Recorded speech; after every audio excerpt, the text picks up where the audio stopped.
On this episode, we're going to review the latest AEW Dark Elevation with only 3 matches and also a bit of a rivalry between the Acclaimed and, of course, AEW boss Tony Khan. We're also going to review a recent event from this month by RevPro, high stakes with 2 matches involving title versus title. We're also going to review 2 past events, one by DDT Pro Wrestling back in June. This one is part of the King of the DDT first round matches, and also Dragon Gate Glorious Gate Day 6. And also some news updates for all of you. Let's get started with another episode of the Deleted Wrestle Zone.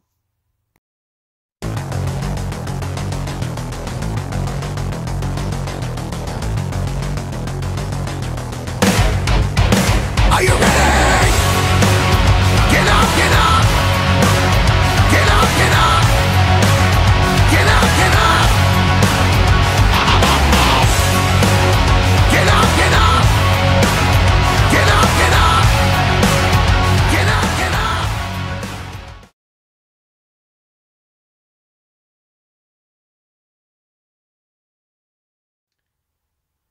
Welcome everybody to Deleted Wrestle Zone, all things that it's pro wrestling with AEW, NXT, New Japan Pro Wrestling, Impact Wrestling, the National Wrestling Alliance, various promotions, wrestlers, matches, and championships.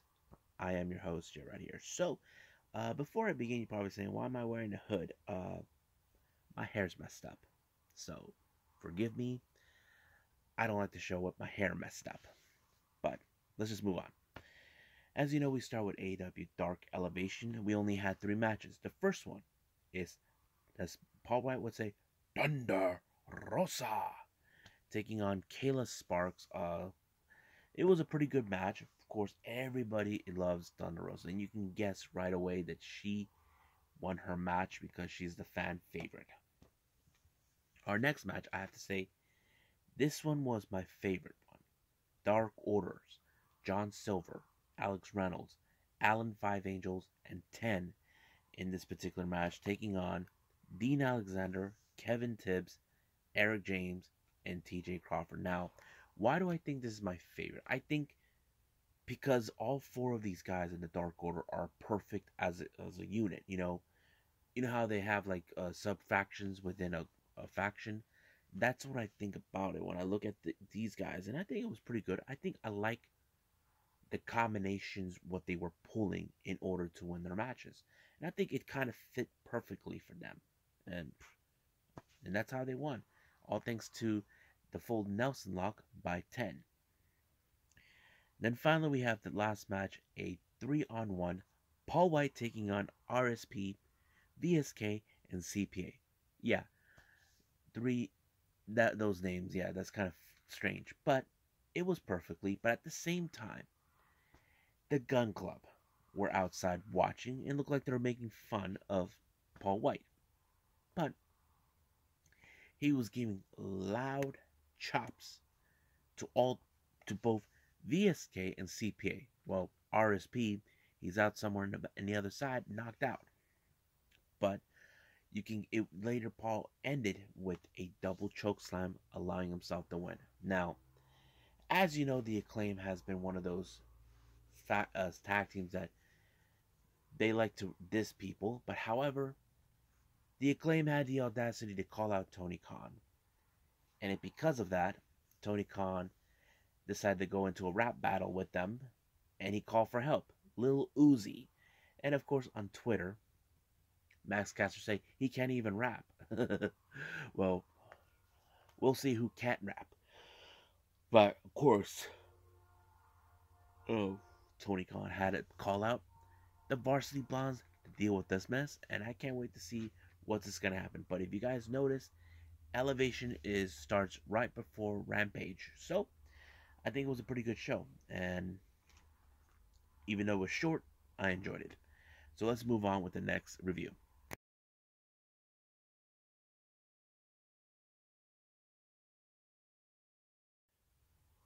Alrighty, so we got RevPro. This is one of their recent events from this month of September.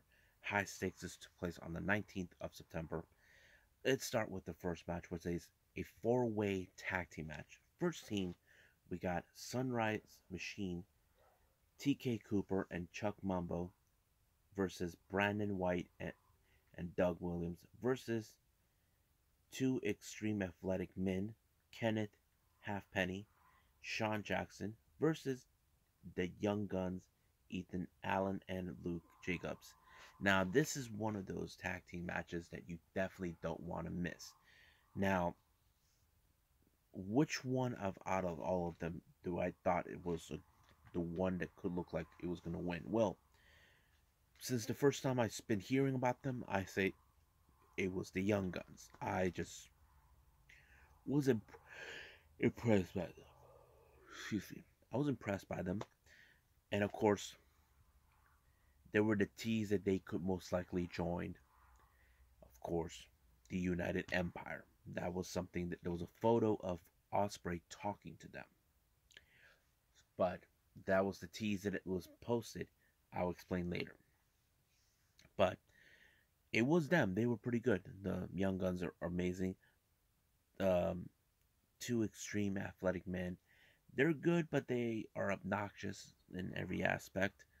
As for the others, it's fine, but the Young Guns seem like the most likely candidates for me. Now, the next match, we got Shota Umino taking on Dan Maloney. I have to say, Dan Maloney put up every inch of strength to take out Shota Umino, but Shota Umino was able to pull it off and end the match with the infamous move that we know by Jon Moxley, the Death Rider. But it's only happened if we know it in New Japan. In AEW, it's just a paradigm shift.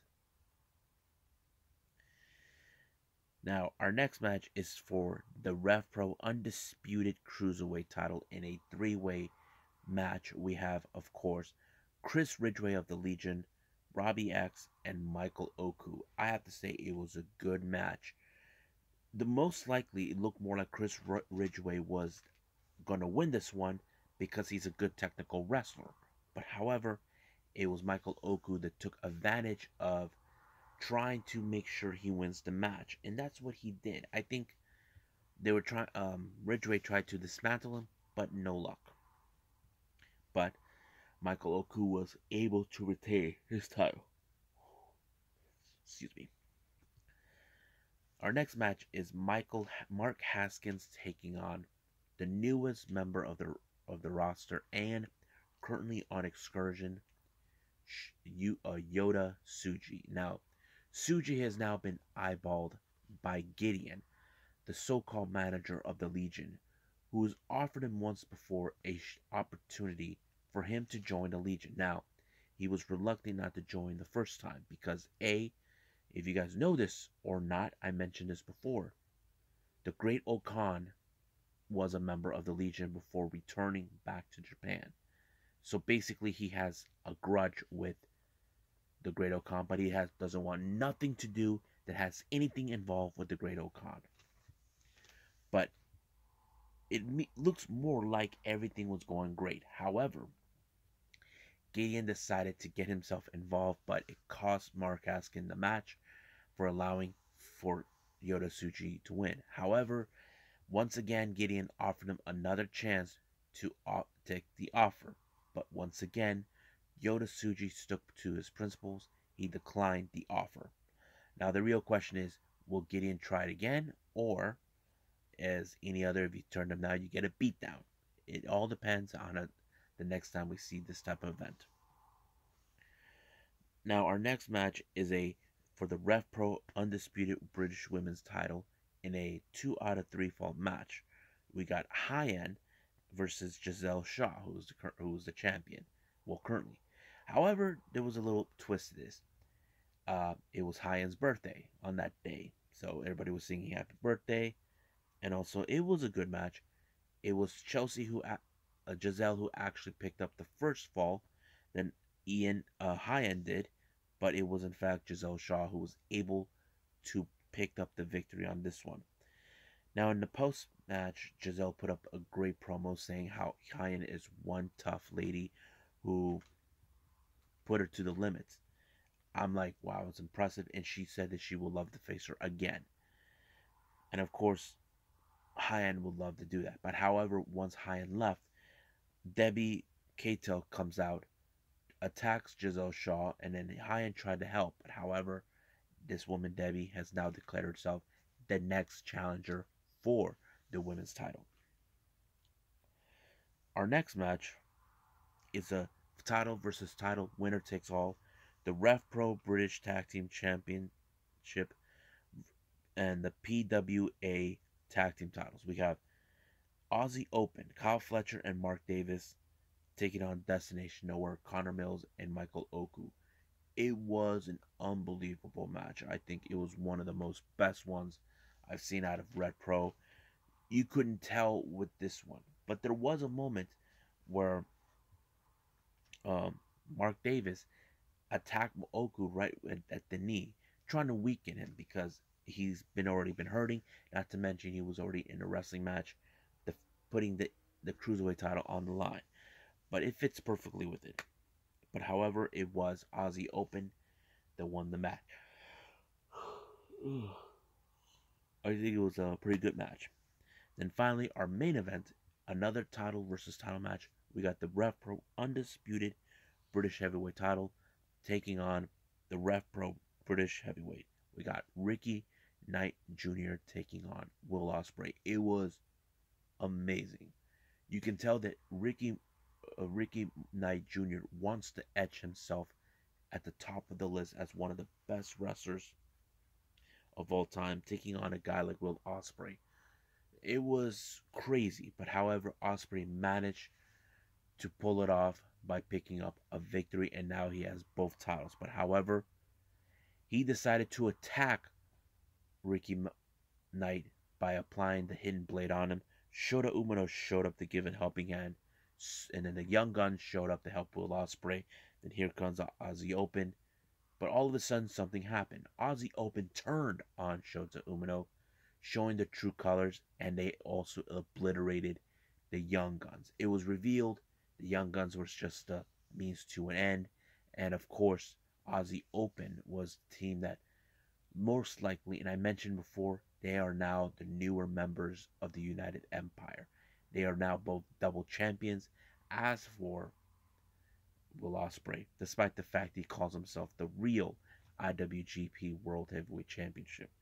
So we'll see what happens then. So let's move on with DDT.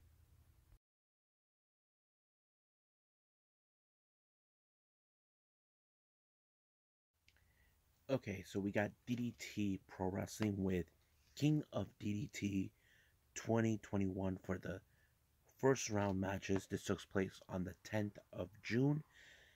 Now, the first match had no audience, but it was a 10-man tag team match. First team, we got Yoya Kuroku, Hideki Okatani, Yuki Ino, Yukio Naya, and Yusuke Okada taking on Dan Shuko Dino, Gota Ihashi, Antonio Gona, and of course, two members of Disaster Box, Kazuki Irada and Toru Owashi.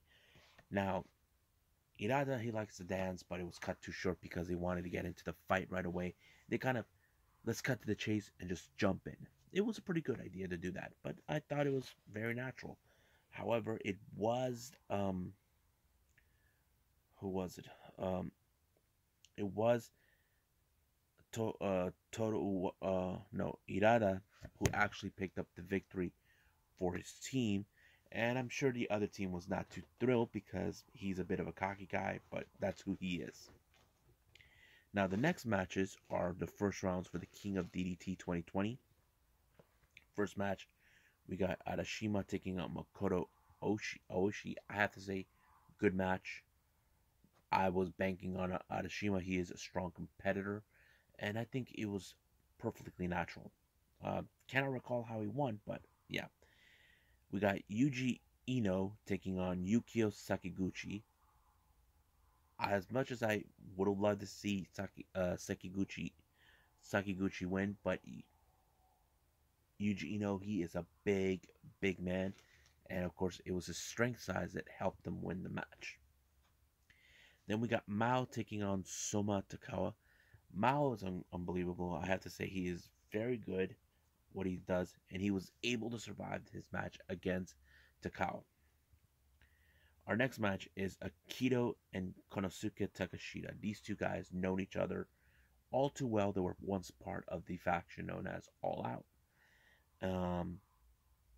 I have to say it was a good match because it showed a lot of character. Akito is now breaking on his own, but Konosuke Takashita, he is becoming a much bigger star than he always been, and he was able to pick up the victory. Next match is Yuki Ino taking on, well, originally it was supposed to be Mad Polly, but it was a distraction. It was Daisuke Sasaki. You can guess right away that Sasaki would do anything in his power to win the King of the Ring, King of DDT, no matter what. And that's what he is because he's part of the faction known as Damnation.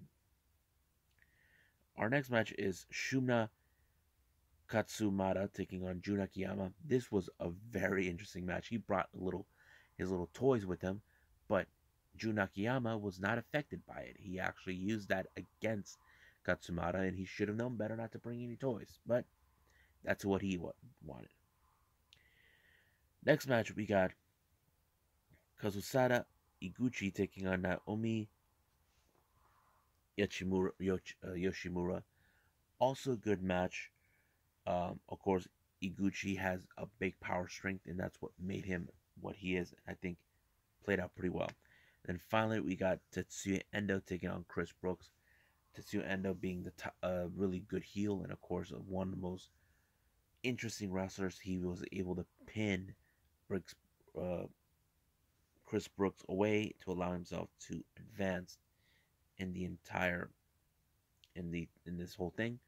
But we'll see what happens in round 2. That's coming up a little later after some other time. But right now, let's move on with Dragon Gate.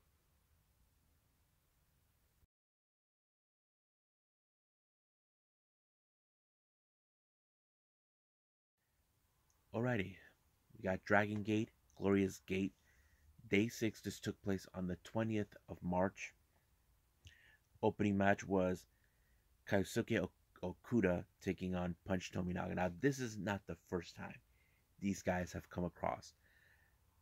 Okuda actually knocked him out at least maybe 2 or 3 times. Don't remember. But of course, it was practically he was out of his mind. But this time, somehow, Punch Tominaga got away with the victory. And I don't think Okuda expected it.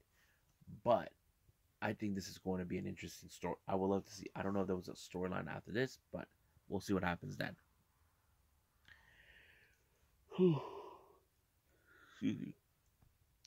Next up, we got Team Boku, Ryo Sato and Bokutimo Dragon taking on Red, Diamante, and Kai. As you know, Diamante wants to face Bokutimo mask versus mask, allowing himself to ensure, but somehow Bokutimo was able to overcome the match when he pinned Diamante, but Diamante was living it. I don't think he was too pleased or happy with the result. Now we got our next match, which is a 6-man tag team match. We got Don Fuji teaming with Takashi Yoshida, Masaaki Mochizuki taking on Gamma, Ultimo Dragon, and Yasushi Kanda. I thought it was a good match because it showed Kanda now he actually pinned Yoshida. Now, why is that important? I mean, Kanda can actually have an opportunity for the Twin Gates Championship titles. I think that's going to be a great thing to see. But I can't wait to see it. Excuse me. Oh. Our next match is a 12-man Battle Royale, Royal Zambo Battle Royale match. And now here are the participants. Konomama Ichikawa versus Hipcock Kikuta versus Hion versus Dan and Dai Inferno versus KZ versus K-Ness versus Yusuke Santa Maria versus Mondai Ru versus Jason Lee versus Ho Ho Loon versus Kagetora, and finally versus Super Shima. I have to say it was a good match, but however, it was high on of RAD who picked up the victory. Now, I don't know what the winner gets, but it's probably that good.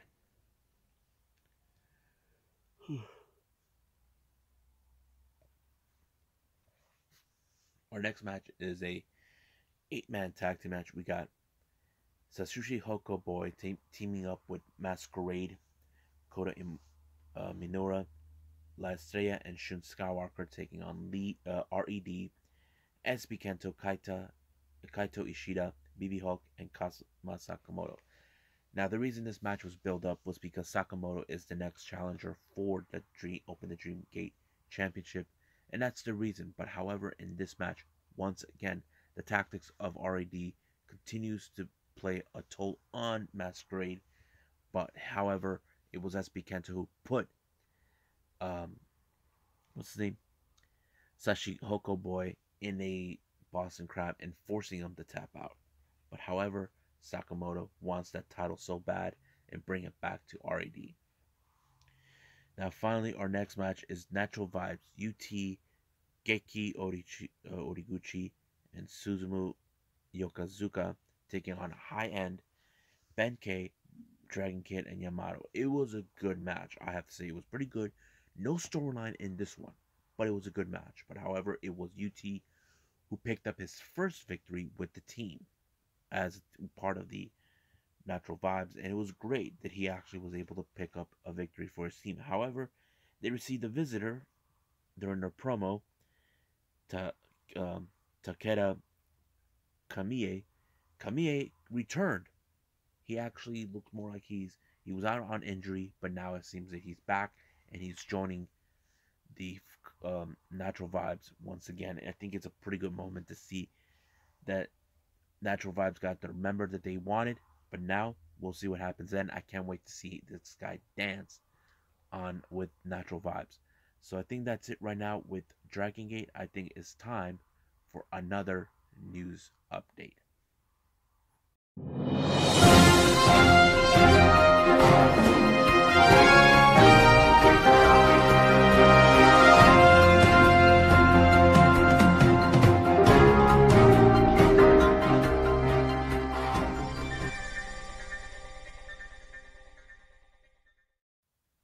Okay, welcome to the news updates, everybody.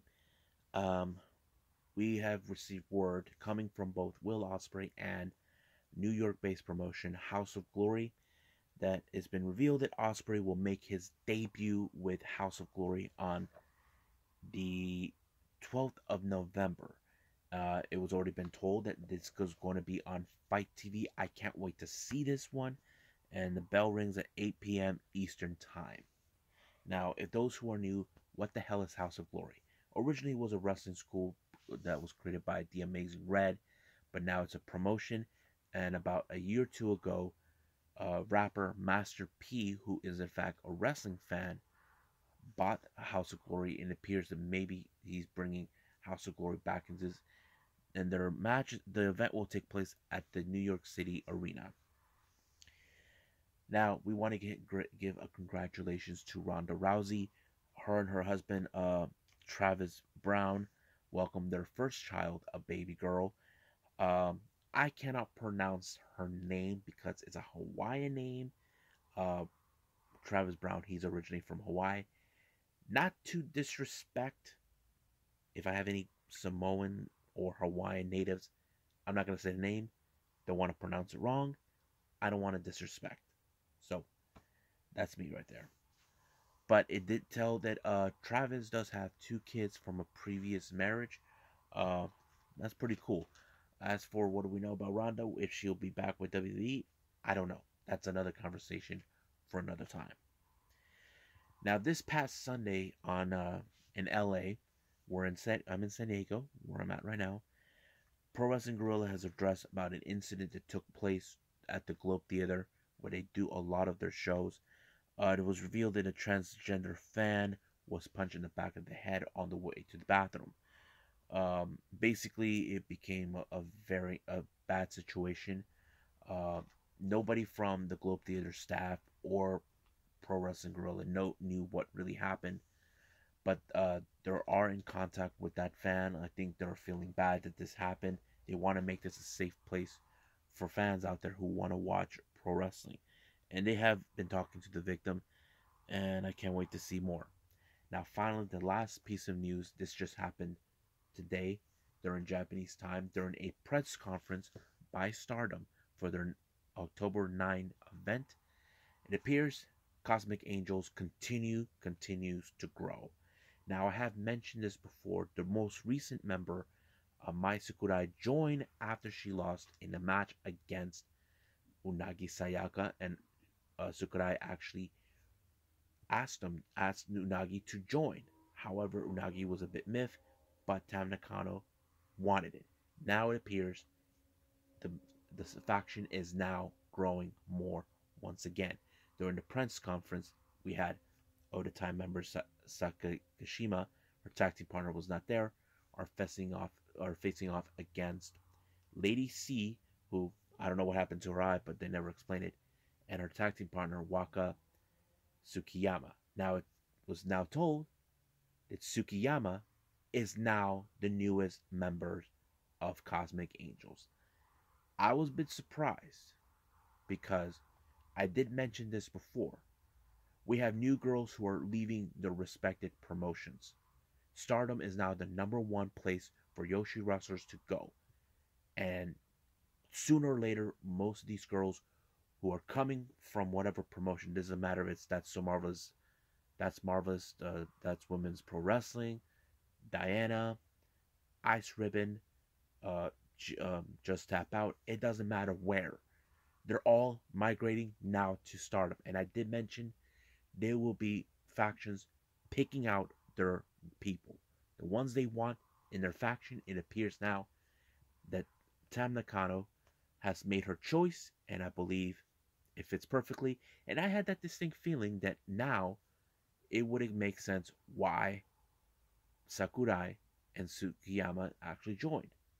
I think Unagi is their tester, basically seeing how tough they guys. Because if you guys know this, Unagi, she's a bit of a wild card.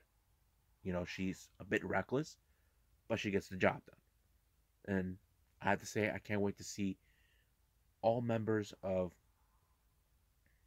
Cosmic Angels in full force when the time is right. Well, I hope you guys enjoy this episode. Coming up, as you know, we got NWA. I hope it's NWA Power back once again. Then we got AEW Dark, and of course NXT 2.0. But I will throw in this event that took place on 4th of July called the American Trash. So this took place on 4th of July. And I'm kind of curious to see how this was going to go. But right now, I'll see you guys in the next DWZ time. Same DWZ channel. I must bid all of you adieu. So goodbye. Mwah. And have a nice day. Bang.